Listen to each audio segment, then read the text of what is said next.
So there have been so many different changes with the iPhone, with the whole entire iPhone lineup, and I feel like I have to make another kind of follow-up review since my mid-2022 review of this specific iPhone. Now I will say this iPhone is in a very, very interesting spot. It is almost like it is the iPhone 6s and almost like an iPhone 5s kind of iPhone because it was so impactful, it brought so much to the table in my opinion, but with Apple limiting iOS versions on this device, it has become a very, very strange device in so many different ways. On one hand, this, iPhone is looking to be still supported, I think, for the next 2 years. And even if a worst case scenario, if this iPhone ends on iOS 16, it's probably still going to get another year of security updates on top. So that's always good to see. And so far with my testing, even on the public beta of iOS 16, so far with beta 3, I think it's been pretty decent. Weirdly enough, it's like a double-edged sword.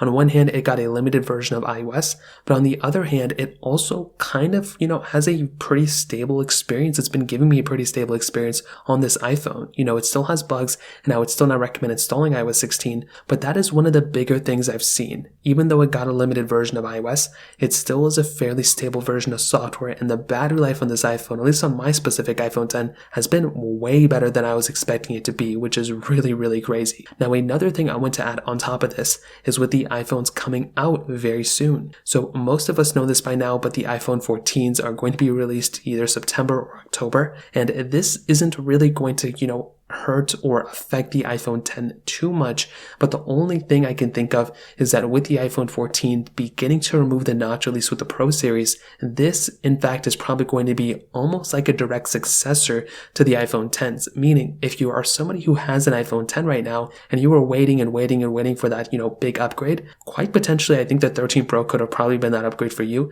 but the iPhone 14 Pro, if you wanted to get an iPhone with the remove notch and you wanted to get that next step up, I think something like the iPhone 14 will possibly be the better way to go, at least in my opinion. Now, in terms of the used prices of this iPhone, I don't think it's going to affect the used prices too much.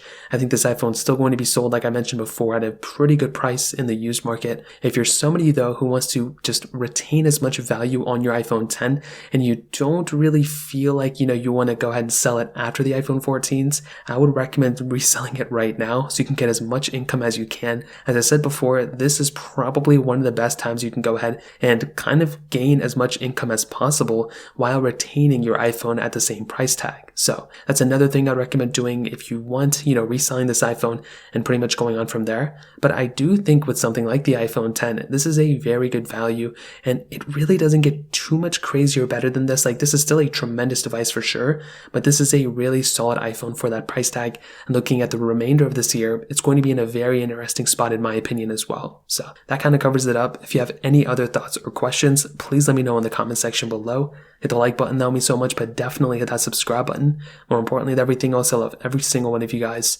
Hopefully I'll catch you guys in the next video. Peace out till then.